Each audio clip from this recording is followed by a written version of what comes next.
네, 박근혜 전 대통령의 검찰 소환일이 나흘 앞으로 다가오면서 검찰과 대통령 변호인단 측의 분주한 모습이 보이고 있습니다. 네, 오늘 네 분의 전문가 모셨습니다. 선범규 변호사, 김광삼 변호사, 전용학 전 새누리당 의원, 김영주 전 더불어민주당 의원 나오셨습니다. 안녕하세요. 안녕하십니까. 안녕하세요. 어서 오십시오. 네. 손범규 변호사님 어렵사리 모셨으니까요. 저희가 먼저 좀 여쭤볼게요. 물 드셔도 됩니다. 저희가 여러 평론가들, 그러니까 헌법재판소의 판결 나온 다음 이후에 여러 평론가들의 이야기를 많이 들어봤고 또 그런데 헌법재판소의 판결 이후에 이제 처음 모셨으니까 한 가지 궁금한 게 불복이냐 아니냐 이 논란 계속되고 있거든요. 어떻게 좀 판단하세요? 지금까지 보면 어떤 입장이신가요? 워딩을 그때 하신 거를 들으셨을 겁니다. 예. 모든 것을 내가 안고 가겠다. 그리고 진실은 시간이 지나도 밝혀질 것이다. 이제 이렇게 말씀하시는 그 안에 다 포함이 돼 있다고 보여지는데. 네. 포함이 다 있는 거다. 그 그러면은 안에 다 함축적인 의미가 다 있지 않느냐. 네. 명확하게 답이 떨어지지 않으니까 사실은 명확하게 않다. 함축적으로 돼 있다는 게 이제 사실 사람들이 이제 정치적 해석이 좀 더해지잖아요. 거기에다고. 그러니까 그걸 자꾸 불복으로 그 해석을 하고 그러는데 네네. 그런 것 같아요. 네. 어쨌든 탄핵이 돼가지고 권좌에서 강제로 내려왔지 않습니까? 예. 그런데 검찰 수사를 앞에 두고 있어요. 그런데 거기다 대고 검찰 수사를 앞에 두고 있는 상황에서 네네. 이 사건은 앞으로 두고 뭐 속된 말로 얘기해서 뭐 100년이 지나고 150년이 지나도 이게 사극으로 나오지 않겠습니까? 후세에. 네네. 그렇게 이게 사건이 간단치 않은 사건인데 네네. 뭐 그걸 갖다 그럼 뭐 지금 형사 피의자인 상황이기도 한데 네네. 모든 것을 나는 모든 것을 인정한다. 내가 모든 죄를 다 졌다. 이렇게 뭐 자백서라도 써서 뭐 공개를 해야 되는 건 아닐 거 아니겠어요? 네네. 그렇군요. 너무 잔인하게 네. 그렇게 하지. 국민들이 그렇게 하는 건 적절하지 않다. 이 여론에서 너무 그렇게 자꾸 벌써 불복이다 뭐다 이렇게 정치적 의미를 너무 이렇게 가미하는 게 조금 잔인한 것 같아요. 네. 그럼 한 가지 좀 더 궁금한 게 사실은 헌법재판소 변론을 직접 하셨으니까 사실 박근혜 전 대통령이 이거 결론을 난 것과 관련해서 전혀 뭐 준비 안 됐고 내용을 전혀 모르고 있었다라는 이야기들도 많이 있거든요. 그러니까 8대 0이라는 결과에 대해서 전혀 예상하지 못했다라는 거에 대해서는 어떻게? 저도 전혀 그렇게 되리라고는 예상 못했고 예. 불과 한 선고되기 한 2, 3일 전까지만 하더라도 저희는 4대 4 정도 될 것이다 이렇게 판단을 하고 있었는데 예. 뭐 불과 2, 3일 만에 그렇게 되더라고요. 근데 네. 뭐 그렇게 되는 과정에 대해서 저희가 네. 또 여기서 언론을 통해서 또 어떤 쉽게 발설을 하면 그거 자체가 또 여러 가지 오해를 또 남고 하기 때문에 네. 그러니까 이 두고두고 오랫동안 그 역사의 주제로 남을 그런 얘기 같습니다. 예. 지금까지 이제 변호인단의 선임계를 낸 분이 모두 7명이라고 알고 있는데 계속해서 이제 확충을 하고 있는 상황이죠. 어떻습니까? 그러니까 이제 거기서 이제 우리 조금 언론인 여러분들께서 약간 그러니까 오해라고 할까 네. 하는 걸 좀 말씀을 드려야 되겠는데요. 네네. 이 선임계를 내는 거 예. 그게 이제 어떤 기준이 되는 것 같은데 네. 선임계를 내면은 지금 검찰 수사 같으면 검찰청에 들어가서 입회해서 피의자와 같이 네. 입회할 수 있고 네. 자기 명의로 된 서류를 써서 검찰에 낼 수 있고 뭐 이런 것이고 그것까지 이르지 않는다면은 네. 얼마든지 또 도움을 주고 싶은 변호사는 얼마든지 도움을 줄 수 있습니다. 아. 네네. 하다못해 저한테 도움을 줘도 도움을 주는 거가 그러니까 되겠죠. 반드시 선임계를 내야 하는 건 아니다라는 말씀이죠. 지금 요즘 그 사회적 분위기가 소위 샤이 보수라는 게 있잖아요. 샤이 근혜 네. 이런 게 있지 않습니까? 네. 변호사들이 자기가 생각할 때는 대통령님이 죄가 없다 또는 억울하다 난 네. 돕고 싶다 이렇게 해도 그리고 실제로 도우면서도 자기 이름을 검찰청에 선임계를 이렇게 내가지고 이 많잖아요. 이렇게 알려지는 거 자체가 싫다라는 이런 변호인도 많습니다. 네. 그렇군요. 지금 보면은 지금 변호사님 같은 경우 공개적으로 알려진 건 지난 14일에 그 전 대통령을 만난 것으로 알고 있거든요. 그 네. 자택에 들어가서. 네. 그 이후에도 지금 변론 준비하시려면 계속 자주 만나실 텐데 얼마나 자주 만나시는지. 저는 그때 월요일 날 가고 예. 계속 전화로 이제 하고 있고 네네. 꼭 집 안으로 들어가야 되는 건 아니니까요. 아, 예. 전화로 월요일 이후로는 제가 전화로 지금 그 상의를 하고 있고 예. 네. 또 어제나 어제입니까 그제입니까 그 유영아 변호사 예. 예, 예. 오늘 또 유영아 변호사 또 들어갈 거예요. 돌아가면서 만나시는 네, 거고. 그리고 유영아 변호사 이외에 다른 변호사들도 이제 들어가서 뵙기도 하고 이제 뭐 전화도 하고 하는데 네. 변호사의 특성상 예, 예. 언론이 너무 이렇게 거기 가면 완전히 한마디로 진을 치고 완전 뺑뺑 둘러싸고 있고 하니까 예. 네. 변호인들의 특성상 아이고 너무 부담스러워하면 네. 그냥 전화로 하시고 네. 또 뭐 내가 대통령님을 뵙는 것을 갖다 언론에 뭐 다 뭐 공개가 돼도 나는 문제 없다 괜찮다 예. 하는 변호사들은 문 안으로 들어가고 네. 뭐 이제 성향이 다 틀립니다. 네. 그 저희가 알기로 지금 좀 건강 상태가 좋지 않다, 뭐 네. 다리를 접질렀다 이런 이야기가 나오고 있는데 네. 지금 좀 건강 상태라던가 분위기는 좀 어떤지도 궁금한데요. 뭐 그렇게 뭐 아주 뭐 중환자고 뭐 이런 건 아니고요. 네. 이제 그 겹질리신 거는 맞아요. 제가 월요일 날 가서 뵈니까 네. 다리가 좀 부으셨고 어. 이 2층 청와대에서 나오실 때 네. 2층에서 1층으로 내려오시다가 이게 겹질리신 것 같아요. 네. 그래서 발목을 좀 다치신 것 같고 예. 그래서 이제 밖으로 막 활보하시기는 좀 아직까지 좀 아유. 치료를 조금 그렇다고 해서 이걸 확대 해석해가지고 뭐 이걸 빌미로 검찰 수사에 안 나오겠다 뭐 이런 게 전혀 아니고 네, 네. 이제 검찰 이제 다리가 좀 이제 아프신 건 맞고 예. 그리고 거기에 이제 제가 들어가 보니까 뭐 좀 이 보일러 같은 게 안 돌아가다가 이제 가동이 잘 안 되니까요. 네. 예. 난방에 좀 별로 안 좋고 좀 썰렁하고 집이 여전히 그런가요? 예, 그 월요일 날. 월요일 날. 네, 그래 지금은 네. 이제 많이 고쳐졌겠죠. 네네. 네. 제가 그 월요일 날 이후에 지금 안 들어가 봐서 그것까지는 모르겠고. 네네. 근데 이제 너무 이 밖에서 그 지지자들도 둘러싸고 있고 언론도 막 그냥 둘러싸고 있고 조금 너무 좀 심한 거는 이 위에서 이렇게 카메라를 이렇게 해가지고 이 커튼도 마음 놓고 이렇게 못 치게끔 네네. 못 펴게끔 네네. 너무 이렇게 들여다 보려고 하니까 그건 좀 너무 우리 어찌됐건 탄핵에 의해서 이렇게 권좌에서 내려오셨는데 이제 왜 그렇지 않습니까? 그때 당시 여론이 관저에 왜 하루라도 더 있냐 이제 민간인이 됐으면 나와야지 하는 그런 말씀 그런 여론이 많았지 않습니까? 예. 그렇게 되려면 하루빨리 이제 자연인으로 돌아가시게끔 하려면 네. 그렇게끔 해줘야 되는데 예.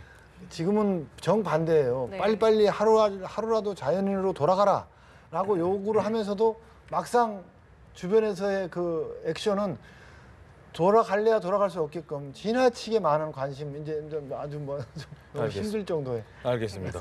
거기에 대한 뭐 입장을 명확하게 한번 밝혀주신다면 더 좋을 것 같긴 한데 뭐 아직 뭐 주변에서 그것 때문에 더 관심을 갖는 게 아닌가 싶은 생각도 들고요. 김 변호사님께 좀 여쭤보고 싶은 게요. 검찰이 일단 13가지 그 혐의와 관련해서 한 번에 조사를 끝낸다. 뭐 이런 입장인 것 같습니다. 4일밖에 안 남았는데요. 그 21일 날 화요일 날 하루 만에 조사를 다 할 수 있는 내용인가요? 근데 상식적 차원에서 보면 이게 예. 하루 만에 조사를 할 수 있는 상황은 아닐 것 같아요. 네. 더군다나 만약에 조사를 한다 하더라도 네. 오전 9시 반에 이제 시작을 하면 뭐 10시 넘어서 시작될 가능성이 크지 않겠습니까? 어떤 형태로든지 일단 전직 대통령이기 때문에 예. 아마 애우를 하는 차원에서도 일단 검찰 간부가 티타임을 뭐 짧게나 가질 거고요. 네. 또 지금 언론에 나온 보도에 의하면 한 10층에서 조사를 받기로 이제 그렇게 나오고 있는데 네네. 그럼 이동 시간 합치고 뭐 처음 바로 조사할 수 있는 건 아니어서 그럼 10시에 시작해서 12시간 조사하면 저녁 10시가 되는 거죠. 네.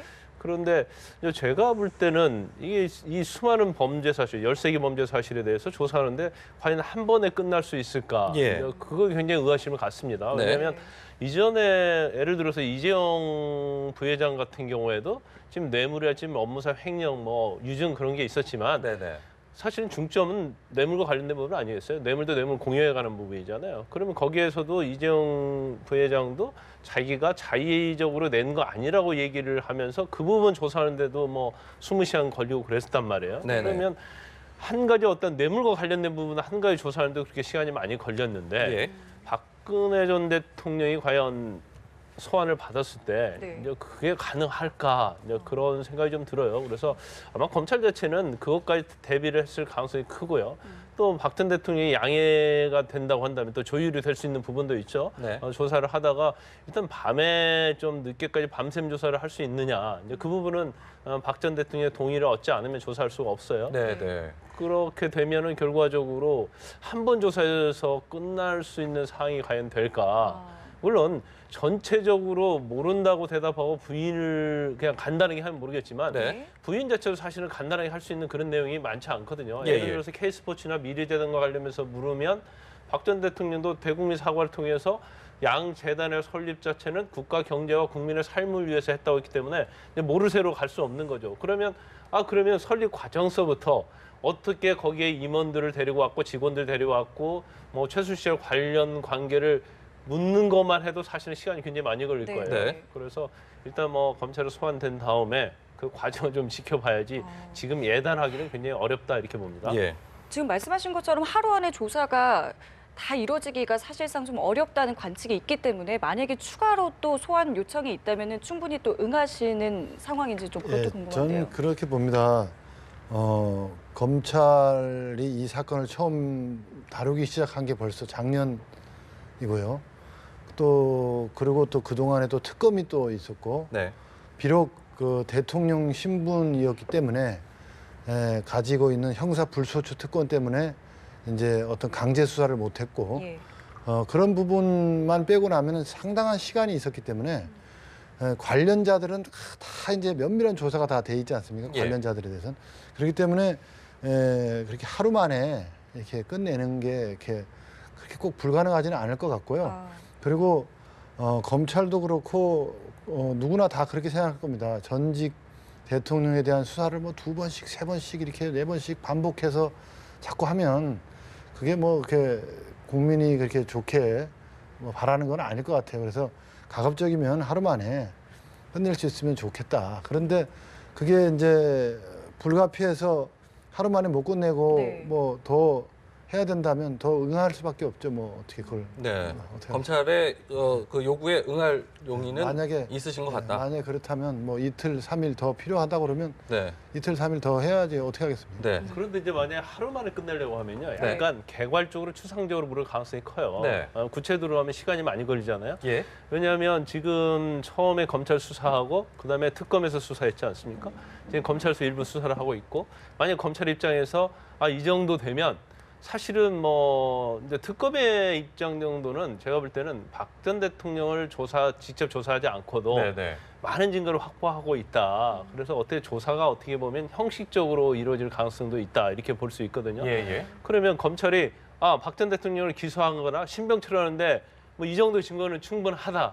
그러면 조사에 대해서 아주 구체적으로 들어가지 않고 혐의 부분만 개괄적으로 이 얘기를 하면서 박 전 대통령이 거기에 대해서 뭐 이제까지 쭉 하신 걸 보면 부인을 했잖아요. 네. 그런 식으로 가면 하루 만에 조사를 끝날 수도 있겠죠. 네, 하지만 혐의 하나만 더 구체적 어떤 증거를 대리되고 뭐 그다음에 측근들이 할지 관련자들의 진술 내용 가지고 계속 신문을 하면서 탄핵을 해서 들어간다고 한다면 뭐 하루 만에 끝난다는 것은 불가능하다 이렇게 볼 수 있는 거죠. 지금 물론 이게 이제 정치적으로 해석이 되면 절대 안 되는 내용이지만 정치권에서는 지금 박근혜 전 대통령에 대한 구속 수사까지 지금 주장하고 있는 부분이 있지 않습니까? 부야권에서는 네. 어떻게 좀 실제로 보면 이제 정치적인 측면을 떠나가지고 이 현재 이 사건에 대한 이해 당사자 이재용이나 또 안종범이나 또 최순실 이런 분들이 네네. 이런 자들이 이미 구속 상태에 있기 때문에 예를 들면 뇌물죄만 하더라도 기본적으로 보면 뇌물을 준 사람에 비해서 뇌물을 받은 사람이 훨씬 중한 죄를 상대적으로 갖게 돼 있거든요. 예. 그렇다면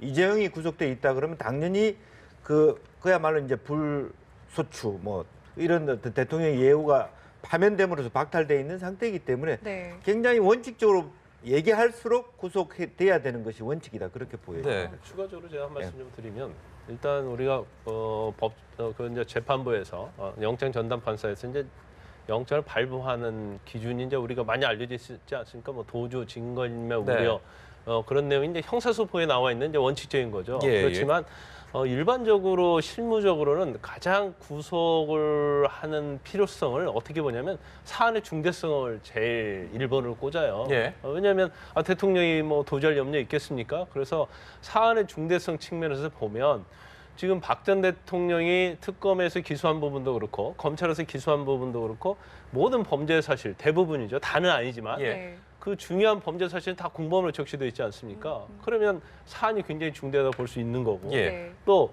그 박 전 대통령과 공범 관계에 있는 사람들의 일부, 그러니까 최순실 씨는 뭐 일부가 돼 있잖아요. 안종범 전 수석도 일부가 돼 있고 정호성 전 비서관도 일부가 돼 있고 이재용 부회장은 뇌물을 줬는데 이제 뇌물과 관련된 부분만 돼 있음에도 불구하고 예. 다 지금 구속이 돼 있는 상태단 말이에요. 예. 그런데 박 전 대통령 그 전체와 공범 관계에 있으면서도 주범으로 돼 있는 현재 수사 상황으로 볼 때 예. 네. 검찰에서 이걸 과연 구속을 안 할 수 있겠느냐 그런 취지를 전체에 보면 구속을 할 수밖에 없다 그런 결론에 도달할 수 있는 거죠. 저는 좀 생각을 달리합니다. 네. 박근혜 전 대통령에 대해서 구속 수사를 할지 여부에 대해서 박근혜 전 대통령에 대한 사법 절차를 어떻게 밟을 거냐 하는 네. 부분은 일반적으로 얘기하면 좌고우면하지 말고 우직하게 법대로 원칙대로 처리하기를 바라는 게 국민 모두의 생각일 거라고 생각합니다. 네. 그러면서도 그래도 한때 국가를 대표했던 전직 대통령에 대한 예우 이것이 좀 갖춰져서 국격이 그나마 유지되기를 바라는 이런 마음이 있고요. 물론 사안의 중대성에 비추어서 구속의 필요성 인정할지 여부는 이제 뭐 검찰이나 국민이 원한다 그래서 어떤 특정인을 구속하거나 하는 것은 아니고 네. 이것은 법원의 판단에 따라 달려 있는 겁니다만은 저는 우리나라 사법제도에 있어서 문제점이 네. 너무 구속을 이 법원의 선고 전에 처벌의 수단으로 활용한다는 것입니다. 난 그거 잘못됐다고 봅니다. 네. 모든 국민은 불구속 상태에서 재판을 받을 권리가 있습니다. 그리고 방어권이 보장되어야 합니다. 그런데 마치 검찰의 편의에 의해서 그리고 사안이 중대하다 해서 구속하는 것을 이것을 원칙으로 삼는다는 것은 민주국가, 법치국가에서 바람직하지 않고요. 적어도 이 방어권을 보장하기 위해서는 네. 박근혜 전 대통령 굳이 구속 수사할 필요까지는 없다 생각합니다. 다만 이것이 전직 대통령이기 때문에 불구속을 주장하는 게 아니고 네. 앞으로 일반 민간인들도 예. 가능하면 불구속 수사를 받도록 하는 이런 우리 법치에 어떤 원칙을 세우고 그런 전례를 만들어가는 것이 나는 인권 보호 차원에서 대단히 중요하다 이런 생각을 갖습니다. 그런데 사실 지금 불구속 수사 원칙이에요. 그래서 웬만하면 구속하지 않습니다. 네. 그래서 사안이 중대하고 뭐 증거인멸 도주 염려가 있을 때 구속을 하는 거거든요. 그런데 제가 아까 말씀드린 것처럼 지금 불구속 수사 원칙이 확립된 지 상당히 오래됐어요. 그래서 웬만하면 좀 불구속하고 특히 무죄를 다툰 사건에서는 불구속하는 경향이 많이 있죠. 네. 왜냐하면 구속 상태에서 재판에 들어가면 이제 방어권을 하는데 굉장히 어려워요. 예. 그래서 일반적인 기준에서는 불구속 수사를 하는 게 맞아요. 맞지만 지금 박 전 대통령과 관련된 부분은 아까 말씀드린 것처럼 사안의 중대성이랄지 아니면 측근들과 형평성에서 보면 이건 당연히 검찰에서는 뭐 구속 수사할 가능성이 크다는 것을 말씀드리는 겁니다. 네. 지금 그 가장 이제 그 최악의 조합, 이 사고를 가장 대통령에게 불리하게 하고 가장 부정적으로 하면 이제 우리 변호사님께서 말씀하신 그런 시나리오를 생각하게 됩니다. 예. 그 가장 여기서 중요하게 지금 취급되는 게 뇌물 수수의 여부거든요. 예. 근데 이 부분에 대해서 우리 좀 여기서 꼭 짚고 넘어가야 될 부분이 네. 뭐 법리적인 논쟁을 하자는 게 아니라 그건 여기 해봐야 좋을 네. 것도 없고 네. 검찰하고 특검하고 생각이 달라요. 박근혜 대통령의 그 재단 두 개, 네. 재단 두 개에 770억이 넘는 돈이 이제 모금이 되는데 그게 다 뇌물이다라고 이제 그리고 특히나 삼성이 투자한 돈, 삼성이 된 돈은 전부 뇌물이다. 네. 이렇게 해서 이제 이재용에 대해서 구속영장도 청구하고 결국 구속까지 하게 되고 그런 것들이 이제 다 특검에서 이제 이루어진 일이거든요. 예. 근데 검찰은 처음부터 대통령이 이 뇌물을 수수했다고 생각을 안 했고, 예? 지금 검찰에 의해서 지금 공범자들로 지목된 사람들이 기소되어 있는 것 뿐이고, 지금 이제 검찰이 인재 조사를 해야 되는 입장이거든요. 근데 과거와 같이 뇌물죄로 보고 있지를 않는다. 라는 측면이 우선 고려돼야 되겠고 그 부분이 빠지고 나면은 네. 이제 어떻게 보면 사안의 아주 큰 부분은 이제 해결 내지는 뭐 결론이 나는 거거든요. 네. 그리고 나머지 부분들에 대해서는 이제 아까 제가 말씀드린 바와 같이 충분한 그 관계인들의 조사가 다 사전에 선행돼 있기 때문에 네. 그래서 저는 이게 그렇게 오래 걸리고 그러지는 않을 것으로 보여져요. 예. 저는 그게 그 뇌물죄에 대한 직접적인 논란은 아니더라도 네네. 헌재 판결에서 기본적으로 기업의 재산권 침해라든지 기업 경영 자유 침해라든지 이런 부분에 대해서 적시를 했지 않습니까? 이제 그런 것도 뭐 형사법상으로 어떻게 그게 법리 적용이 되고 형량이 어떻게 될지는 모르지만 기본 중대한 범죄 행위란 말이죠. 또 한편으로 보면 최서원이라고 하는 사람은 98년 그 박근혜 대통령 초창기 선거 때부터 계속 지금 결과적으로는 스폰서를 해왔단 말입니다. 그렇다면 실질적으로 대통령이 직접 돈을 받지 않다 하더라도 최근에 의상비라든지 다른 부분에 확인해서 결과적으로는 최서원이라는 사람이 자기한테 스폰서를 해왔기 때문에 그 대가로 말하자면 자기의 권한 공무를 통해서 간접적으로 최서원의 사익 추구해왔다라고 하는 헌재의 결정에 있어서 기본적으로 정치자금법 위반이라든지 심지어는 다른 어떤 공직자윤리법 위반이라 또 기업에 대한 자유침해의 중대한 범죄 행위도 적용될 수 있다고 보는 거죠. 네. 제가- 잠시만요. 예, 뭐 변호사님 말씀 먼저 듣고. 법리적인 측면에서 제가 네네. 말씀 한번 드릴게요. 네네. 아까 손범규 변호사님께서 네. 검찰은 특검하고 좀 뇌물죄를 보지 않는 시각을 갖고 있지 않느냐 이제 그런 말씀을 하셨는데 예. 사실 검찰이요 그 당시에 처음에 최순실 게이트와 관련된 수사를 할 때 늑장 수사, 봐주기 수사 이제 그런 비난을 많이 받았었어요. 예. 그런데 갑자기 10월 30일 날 최순실 씨가 입국을 합니다. 그래서 검찰 입장에서는 수사가 하나도 안 돼 있는 거예요. 예. 그런데 갑자기 입국을 하니까 여론도 있고 그러니까 구속은 해야겠는데 법리를 적용하기 굉장히 어려운 거예요. 뇌물죄를 적용하려면 수많은 수사를 산더미처럼 해놔야 하는데 수사가 안 된 상태에서 가장 쉬운 법리 적용이 직권남용이었다고 저는 봐요. 네네. 그래서 일단 최순실 직권남용으로 기소를 하면서 박 전 대통령도 같이 공범을 해서 기소를 했단 말이에요. 네네. 그런데 조사를 이렇게 하다 보니까 뇌물의 어떤 필요성이 있어요. 그러니까 근데 그때 수사 결과를 발 때 어떤 얘기를 했었냐면 뇌물 부분을 추후에 조사하겠다 이렇게 검찰이 예. 발표를 했어요. 예, 예. 그러면서 뇌물 부분 수사를 하면서 또 청와대에서 압수수색하고 그 전에 압수수색은 했지만 여러 가지 증거를 모집하는 과정에서 이게 특검으로 넘어갔단 말이에요.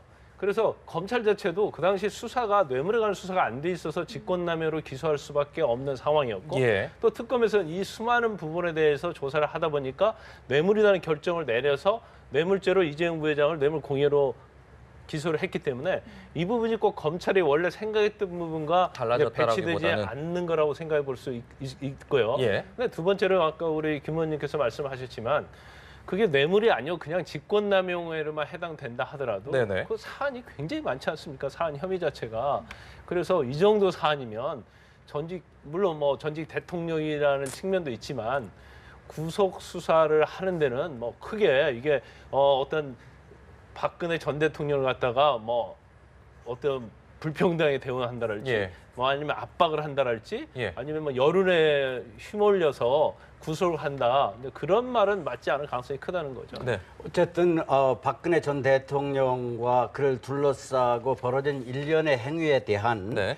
법리적 판단은 특검과 검찰이 달랐던 건 사실입니다. 그러나 그 부분에 대한 법원의 판단은 아직 나왔기 때문에 이 자리에서 어떤 논쟁은 그렇게 큰 의미가 없다고 보고요. 다만 그러면 박근혜 전 대통령에 대한 처리는 법리에 따라서 사법 절차긴 합니다만은 그러나 그분이 전직 대통령이기 때문에 네. 이것은 정치적 성격을 갖지 않을 수 없습니다. 대통령 선거를 53일 앞두고 있는 이 시점에서 이것을 어떻게 처리하는 것이 국가에 도움이 되고 적어도 이 시대를 살고 있는 우리 모두가 지혜로운 선택을 하는 걸까 하는 이 물음에 대해서 생각해 본다면 네. 그런 점에서 박근혜 전 대통령께서 이제 조사를 받을 때 어떤 태도와 자세로 임하느냐 하는 게 대단히 중요하다고 생각합니다. 대통령께서 한때 국정을 책임졌던 분으로서 네. 국민들께 더 이상 실망을 드리지 않는 그런 태도를 가지시기를 바랍니다. 네.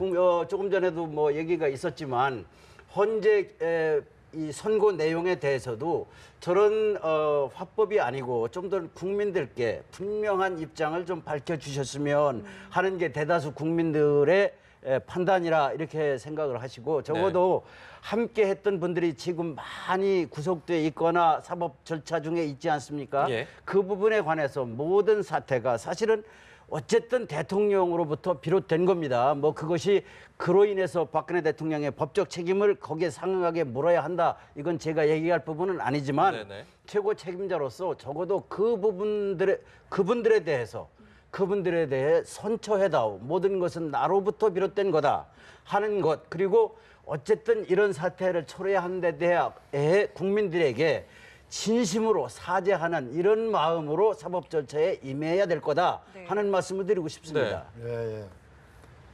우선 한 가지 팩트를 정리해 드릴 거는요. 네. 헌법재판소는 이 박근혜 전 대통령의 형사법 위반 사실, 네. 범죄에 해당 여부 사실에 대해서 전혀 판단을 안 했습니다. 그냥 그걸 판단 안 하고 헌법 위배로 이제 치환해가지고 판단하신 바람에 예. 이제 아까 우리 김 의원님께서 말씀하신 부분에 대한 이런 접근은 있었지만 형사적인 판단은 아직 없다는 점을 말씀드리고요. 그리고 두 번째 제가 말씀드린 것은 수사는 재판과 다릅니다. 이 재판은 이제 양쪽 당사자의 대심적인 이런 투쟁, 대심 구조라고 하죠. 이렇게 두 쪽에서 당사자주의에 의해서 서로 공방을 하면서 진실을 발견해 나가는 과정으로 이렇게 그걸 활용하는데, 그래서 그때 변호인들은 그 상대방 원고면 원고, 피고면 피고, 검사면 검사에 대해서 공격적인 발언도 할 수 있고 얼마든지 논리를 펼칠 수 있지만 지금은 이게 재판이 아니고 좀 수사 단계거든요. 네네. 재판은 막 공개가 되지만 수사는 절대 공개가 안 되는 겁니다. 예. 수사라는 건 그 자체가 밀행성이고 이 암행성을 가지고 비밀이거든요. 예. 그런데 다만 수사의 주재자인 검사가 일부 이제 피의 사실을 공표하지 않는 선에서 브리핑을 통해서 국민들에게 알 거리를 충족시키기 위해서 설명을 해주는 그것만 허용되는 거죠. 네. 그래서 저희가 여기서 비록 할 말은 많습니다만은 언론을 통해서 뭐 이런 입장이다 저런 입장이다 뭐 법률적으로 어떻다 이렇게 막 이렇게 자꾸 설명을 하는 것은 수사를 앞둔 피의자의 그 자세도 아니고 검찰에 대한 그런 어떤 그럴까요 뭐라 그럴까 예의도 아니고 그런 거고요. 그 다음에 이 구속 문제, 예. 구속 문제는 이 검사의 마음 속에 있다고 봅니다. 뭐냐면 이 우리나라 법제는 비록 그 영장 발부에 대해서 영장이 발부돼야 구속이 되고 예. 영장 발부에 대한 권한은 판사가 가지고 있기 때문에 법관이 구속의 주체라는 얘기도 많이 합니다만은 법문의 구조상 볼 때는 검사와 사법경찰관이 이 구속의 주체입니다. 인신구속의 주체. 특히 검사가 이제 인신구속의 주체인데 이 검사의 마음속에 달려있는 문제다. 이것이. 그래서 이제 옛날에 그 제왕적 대통령이라는 말, 그 제왕적 대통령이라는 말도 그것이 뭐 미국의 백악관의 제왕적 대통령이 있는 것도 아니고 대한민국의 청와대의 제왕적 대통령이 있는 것도 아니고 국민의 마음속에 제왕적 대통령이라는 게 있는 겁니다. 네. 그것처럼 이 검사가 이 수사의 주재자로서 이 우선 법과 양심에 따라서 이걸 이제 구속 여부를 판단하게 될 텐데 이걸 이 구속 여부를 놓고 너무 많은 이런 이 논의를 하면 그것 자체가 검사의 어떤 독립적 수사를 좀 이렇게 못하게 하는 여러 가지 압력이라든지 어떤 의혹이라든지 이런 수단으로 부정적 영향을 줄 수 있지 않을까 이런 생각을 해요. 예. 그럼 한 가지 좀 더 궁금한 게요. 사실은 이 국정농단이라는 일이 벌어진 이후에 박근혜 전 대통령 주변에서 박 전 대통령을 오랫동안 모셔온 사람들도 최순실과의 관계, 최순실 씨라는 존재에 대해서는 뭐 어느 정도는 알고 있었다는 분들도 계시지만 그 정도의 관계를 몰랐다라고 얘기하는 분들도 또 계세요. 이 일이 벌어진 이후에 박근혜 전 대통령에 대해서 계속 이야기하는 게 실체적 진실에 가까워지려면 최순실과의 관계에 대해서 명확하게 설명을 하고 그 과정에 대해서 이야기를 해야 된다라고 얘기하는데 변론하시려면 그 부분도 아셔야 될 거 아니에요. 그 부분에 대해서 얘기를 하시나요? 네, 얘기를 했고요. 네네. 다 알고 있는데 이 그 최순실에 대해 존재라든지 그 이런 데서 아는 사람은 지극히 숫자가 적었습니다. 아주 적은 숫자의 사람들만 알고 있었지. 그러니까 이제 뭐 그러는 거예요. 그 유력한 정치인 밖 뭐 원조라고 불리는 유력한 정치인이 난 몰랐다. 최순실을 몰랐다 그러면 네가 몰랐다는 게 거짓말이지. 실제로 몰랐어요. 실제로. 그리고 그 최순실이라는 사람의 존재에 대해서 그렇게 많은 사람이 알았더라면 이런 일도 벌어지지도 않습니다. 그러니까 이걸 이제 그 몰랐다고 했을 때 그것이 믿겨지지 않더라도 예.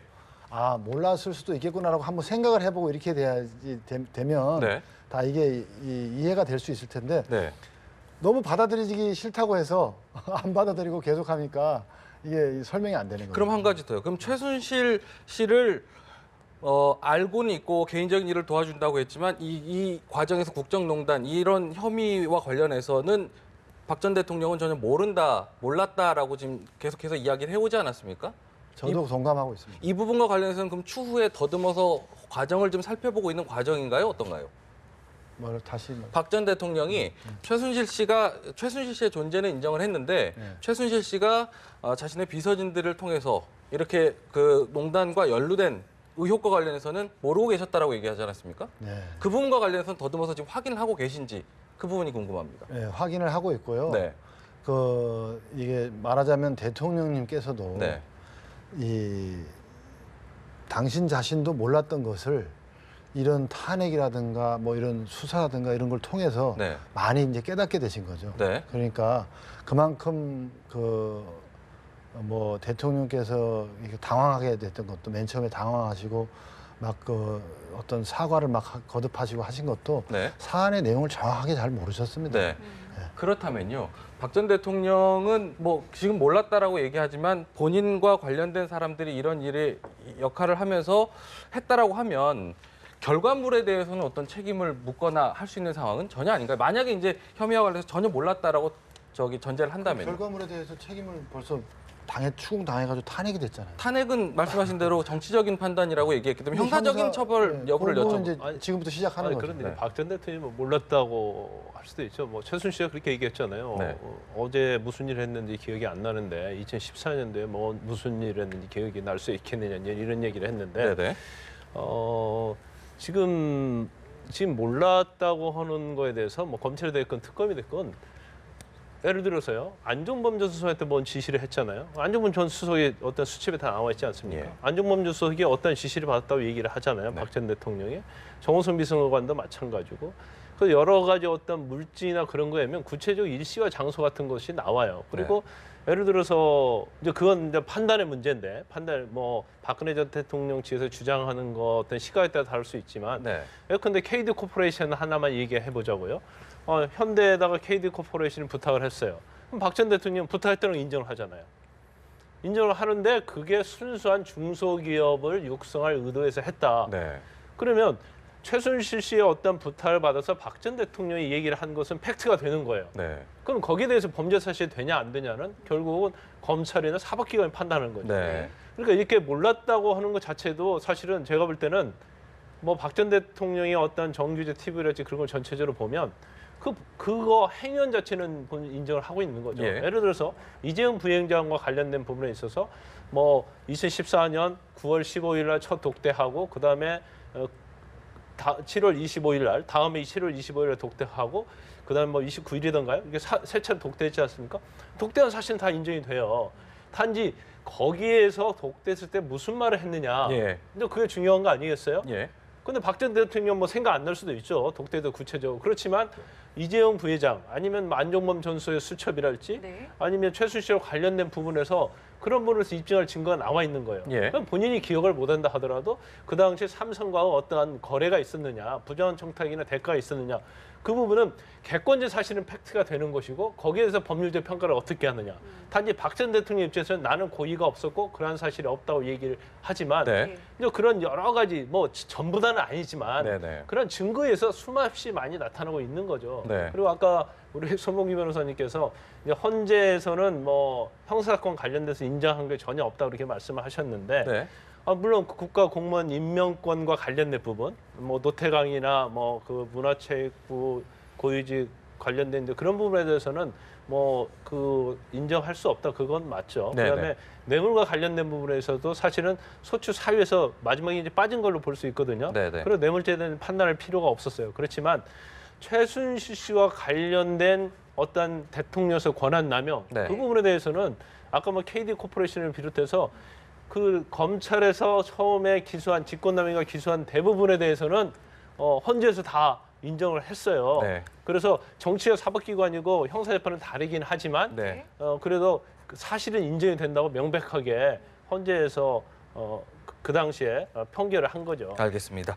저희가 시간이 다 돼서요. 여기서 이야기를 마무리해야 될 것 같습니다. 나흘 뒤 검찰 청사 앞에서의 어떤 박 전 대통령의 모습 지켜봐야 될 것 같습니다. 여기서 이야기 마무리하겠습니다. 고맙습니다.